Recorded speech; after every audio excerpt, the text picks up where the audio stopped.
This is a fast exam. Now, this is just what I see as the reviewer. The lung component was great. You saw a clear lung slide, and this is, I believe, the right upper quadrant.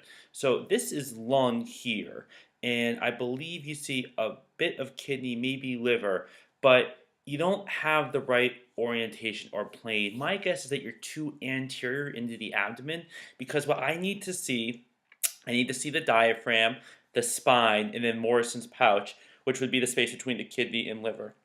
And I don't see that here. This is the next clip saved, and there's really only a couple seconds where the probe is in contact with the patient's skin. And so this is not a readable study to me. I can't give any feedback here.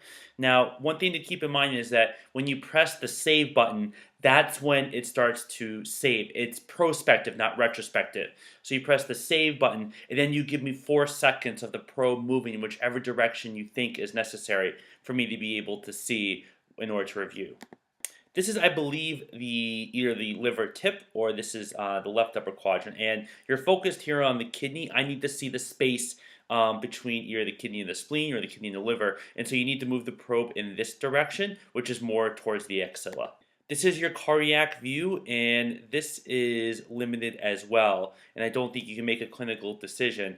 This looks like fat pad to me, but in order to see if there's a pericardial effusion or not, you really need to be able to see the posterior portion of the pericardium, which you don't see here. Finally, the two bladder views are nice and you have the correct orientation. This is the bladder with indicator to the patient's right, so transverse. This is the long view. But you need to actually move the probe. So with the indicator to the patient's right here, I need to move the probe towards the head, towards the feet, so I can see the whole structure. You then turn it 90 degrees like you did with the indicator to the head. Then you gotta move the probe to the left and to the right so I can see the whole 3D structure.